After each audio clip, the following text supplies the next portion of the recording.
Bonjour, comme introduit, on va vous présenter un petit peu plus le cadre de l'éligibilité et les aspects fiscaux et de sécurité sociale de ce cadre de ce RCPI. À la fin, un petit cas pratique vous sera présenté pour voir un petit peu quel est l'intérêt fiscal que peut vous apporter le RCPI avec un certain nombre de primes qui peuvent être contribuées. Tout d'abord, le premier critère qui est assez important, c'est l'éligibilité. Quels sont les critères pour que vous puissiez contracter un régime complémentaire de pension indépendant? Donc la loi d'août 2018 le définit assez bien sur qu'est-ce qu'est un indépendant. Elle détermine deux critères. Un qui est le critère de l'indépendant d'un point de vue de la sécurité sociale et l'autre critère qui est le critère de l'indépendant d'un point de vue fiscal. C'est un petit mélange des deux qui nous ont fait. Des discussions qu'on a eues avec l'administration, c'est que pour les critères d'éligibilité, d'abord, ils regardent les critères plus de sécurité sociale et après les critères fiscaux. Donc je vais vous présenter ces critères-là. Le critère de la sécurité sociale, qu'est-ce que c'est? Qu'est-ce qu'on entend par un indépendant au niveau de la sécurité sociale? C'est toutes les personnes qui sont membres de la Chambre des métiers, la Chambre agricole ou la Chambre de commerce, mais également, et ce qui nous intéresse un peu plus aujourd'hui, ce sont les travailleurs intellectuels qui portent une autorisation d'établissement ou équivalent d'après la loi. Donc, qu'est-ce qu'on entend par travailleurs intellectuels? On a toute la catégorie des médecins, des avocats, etc. Une autre personne qui est aussi inclue dans ce régime-là, au niveau de la sécurité sociale et qui peut être affilié, c'est le conjoint aidant. Donc le conjoint aidant de la personne qui exerce cette activité intellectuelle.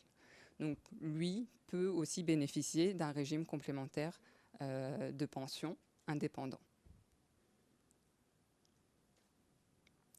Un deuxième volet qui est moins sur l'indépendant tel qu'on l'entend comme le médecin, l'avocat, par exemple, et sont tout ce qui concerne les administrateurs. Donc là, on ne couvre pas le cas des administrateurs délégués à la gestion journalière, mais juste les administrateurs qui sont présents, font partie du membre du conseil d'administration. Et pour ça, il y a des critères qui sont prévus pour être affiliés à la sécurité sociale en tant qu'indépendants. Donc ce sont des personnes qui sont gérantes de la société sur laquelle repose l'autorisation d'établissement et en fonction de la structure de la société, qui détiennent au moins 25% des parts sociales ou qui sont membres du conseil d'administration et en charge de la gestion journalière. Donc ces personnes-là sont assimilées au statut d'indépendant pour le cadre du RCPI, donc sont également éligibles pour pouvoir participer à ce deuxième pilier de pension.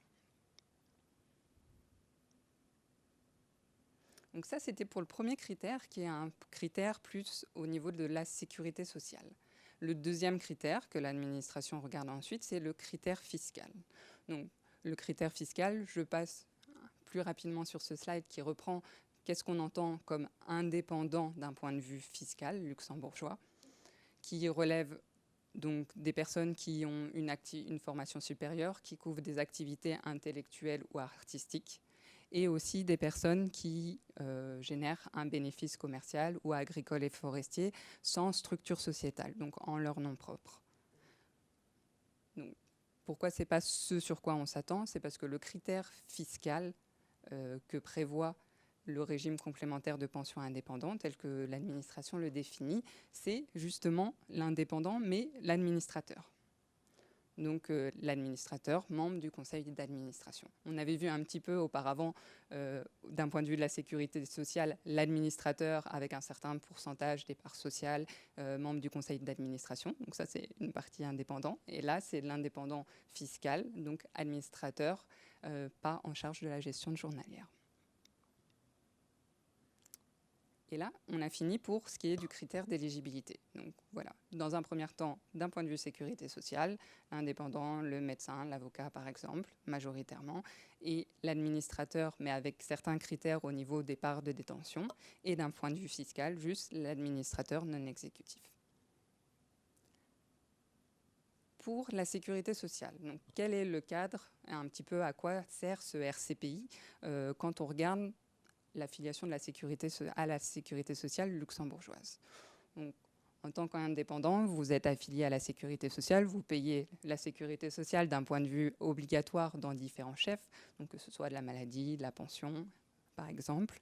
Et pour la partie pension, vous contribuez à 16% en obligatoire. L'État abonde à 8% supplémentaires, ce qui fait qu'il y a 24% de la rémunération qui va contribuer à la pension étatique, le premier pilier de pension. Donc, très bien, sauf que ces 24% ne sont pas illimités en fonction de vos revenus.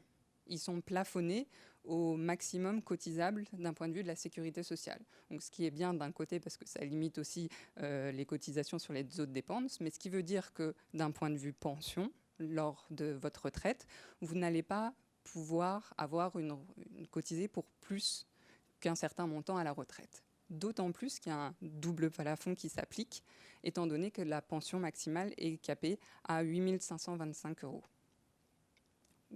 Un petit graphe pour récapituler tout ça. Si on prend un indépendant qui cotise au long de sa carrière, jusqu'à 5 fois le salaire social minimum et durant 40 ans au Luxembourg. Donc là, on a l'augmentation de revenus qu'on voit, le plafond de la sécurité sociale qui est à 10 000 € actuellement, qui est assez capé. Donc ça veut dire qu'il ne peut pas cotiser, comme j'expliquais avant, pour sa pension premier pilier à plus que ce montant-là, premier pilier pension. Et en plus, à l'âge de la retraite, ça va être capé. Donc il sera limité à une pension maximale de 8 525 €. Quel est l'avantage du RCPI à ce niveau-là? C'est de vous faire un complément de retraite qui puisse s'approcher le plus possible de la rémunération que vous aviez quand vous étiez en activité. Donc là, dans l'exemple, on a pris 25 000 €. C'est à la fin de votre carrière, c'est le montant que vous gagnez par mois. Et à la retraite, si vous n'avez fait aucune prise anticipée ou contribué à des régimes complémentaires indépendants, par exemple, vous allez revenir à un niveau de revenu qui est d'environ 8 500 €. Donc c'est l'intérêt du deuxième pilier, c'est de pouvoir complémenter en partie pour essayer de se retrouver un petit peu entre les deux. On verra un petit exemple après. Donc, le cadre fiscal, un petit peu comment ça marche, le régime complémentaire de pension. Donc, il y a 3 étapes qui sont importantes quand vous contractez à ce type de produit d'assurance. C'est l'entrée au niveau, quand vous faites des contributions dedans, la durée du plan, donc où il y a un certain rendement qui est apporté durant la vie de ce plan de pension, et à la sortie, lorsque vous récupérez vos fonds à l'âge de la retraite. Donc, au Luxembourg, à l'entrée, l'imposition, elle est effective. Donc vous avez 20,09%, 20% qui sont de l'équivalent de l'impôt sur le revenu, 0,9% qui sont une charge au bon fonctionnement de l'administration. Pas de cotisation sociale et vous avez une déductibilité fiscale qui est offerte à hauteur de 20% du bénéfice net. Ça, je reviendrai un petit peu plus tard sur comment on calcule le bénéfice net et quelle est cette notion-là. Ensuite, durant la vie du plan, l'argent qui est généré et qui reste dans le plan, vous n'avez pas d'imposition, pas de sécurité sociale, rien à faire. Et à la sortie, c'est en exonération totale pour toutes les personnes qui sont résidents fiscaux du Luxembourg, et il y a 1,4% d'assurance dépendance qui est due.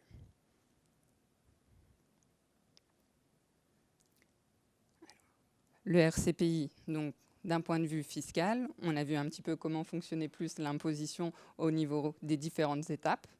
Maintenant, en résumé, quel est l'intérêt? Surtout la déductibilité des primes. Parce qu'il y a 20% de votre bénéfice net, jusqu'à 20% de votre bénéfice net que vous allez pouvoir mettre dans le plan de pension complémentaire et qui vont être déductibles fiscalement. Donc c'est de l'argent que vous investissez, certes, mais que vous récupérez d'un point de vue de l'impôt sur le revenu. Donc les primes doivent être versées avant le 31/12 de l'année en cours, parce que la période fiscale va du 1er janvier au 31/12, donc il est important de calculer ces 20% avant la fin de l'année. Donc ça fait partie, il me semble, des solutions que Foyer propose, de payer avec un certain échelonnement les différentes primes, et après, avant la fin de l'année, quand vous avez une vue plus claire sur quel est votre bénéfice net de l'année en cours, de pouvoir contribuer en complément. Mais M. Consoli va détailler ça un petit peu plus tard dans la deuxième partie. Au-delà des 20%, donc si vous souhaitez, vous vous dites, bon, très bien, j'ai mon bénéfice net, je calcule mon seuil des 20%, mais j'aimerais avoir un petit peu plus à l'âge de la retraite. Ok, très bien, c'est possible, sauf que d'un point de vue fiscal, ça perd son intérêt parce que les primes ne pourront plus être déductibles à ce moment-là. Elles seront de 0 à 20%, au-delà des 20%, vous n'aurez pas la déductibilité des primes. L'autre critère qui est relatif à l'affiliation, la déductibilité des primes, c'est que vous soyez affilié à un régime de sécurité sociale luxembourgeois ou étranger s'il y a un accord multilatéral. Mais ça, c'est assez spécifique. On va rester dans le cadre plus luxembourgeois. Et pour déduire les primes, ça va être relativement simple. Votre gestionnaire de plan foyer va vous émettre un certificat à la fin de l'année, début d'année en cours, que vous allez pouvoir attacher à votre déclaration fiscale, qui fera foi pour pouvoir déduire ces primes-là et avoir l'intérêt fiscal qui est lié à ce type de régime. Au niveau du calcul des 20% de seuil des contributions, je vous ai dit, le bénéfice net, très bien, on va le revoir un peu plus tard. Voici, on revoit le bénéfice net un peu plus tard. Donc, sur quoi se basent les 20% des contributions ? Le bénéfice net, soit votre bénéfice brut, au niveau des catégories de revenus, donc soit commercial, agricole ou forestier, ou exercice d'une profession libérale, sur lequel vous pouvez déduire vos dépenses d'exploitation, et ça donne votre bénéfice net. Donc c'est sur cette base-là que vont être calculés les 20% qui permettent de la déductibilité des primes. Dans certains cas, qui sont plus liés aux administrateurs, délégués à la gestion journalière, une partie de l'occupation salariée peut être prise en compte. Mais ce sont des cas un petit peu spécifiques.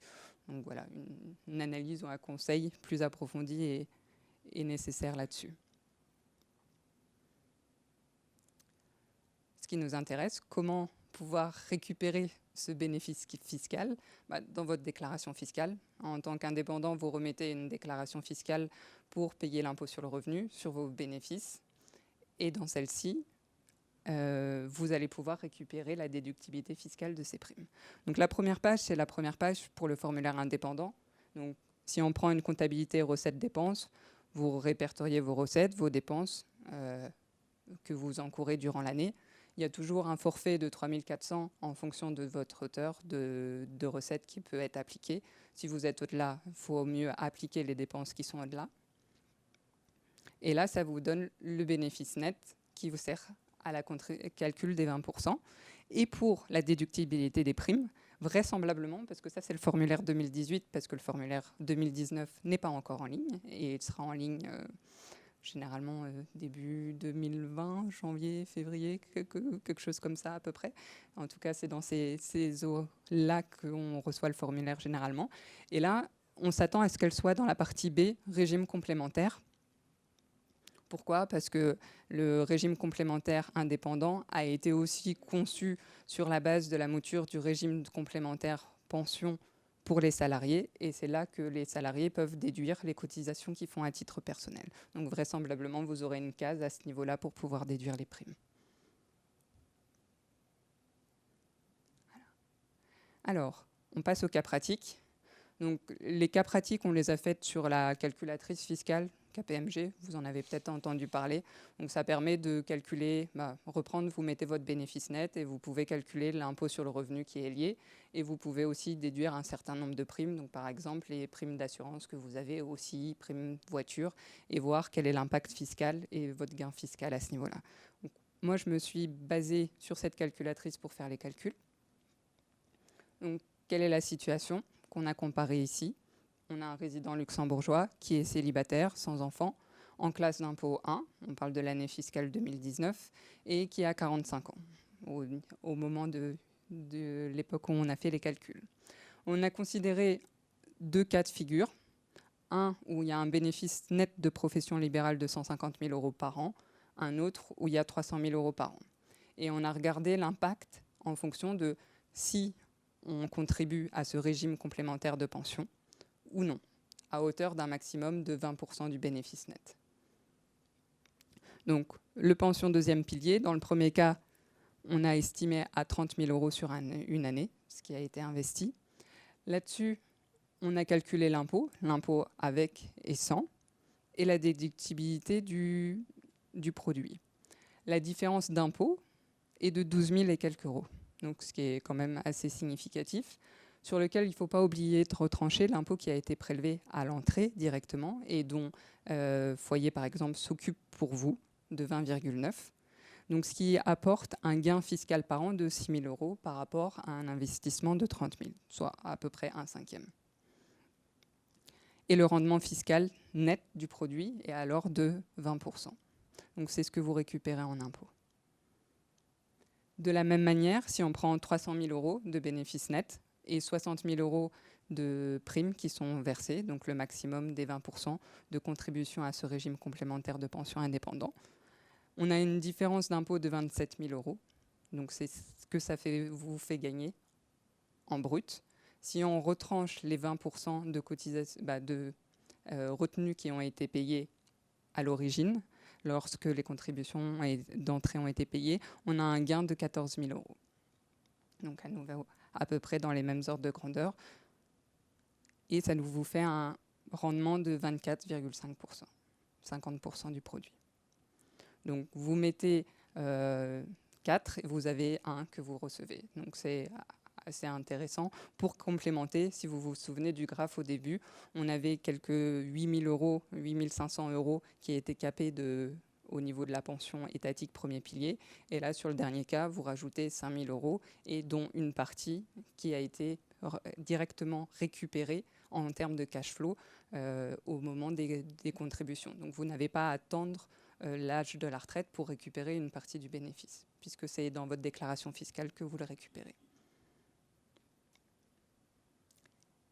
Et voilà, ça c'était pour la partie plus fiscale. Donc je vais laisser la place à Monsieur Consoli qui va présenter les produits foyer et comment ils s'agencent d'un point de vue fiscal et quel peut être, vous, le gain que vous ayez tant d'un point de vue pension, donc de votre couverture pour l'âge de la retraite pour complémenter le premier pilier, et de l'intérêt de ce que vous allez récupérer du rendement du produit et d'un point de vue fiscal.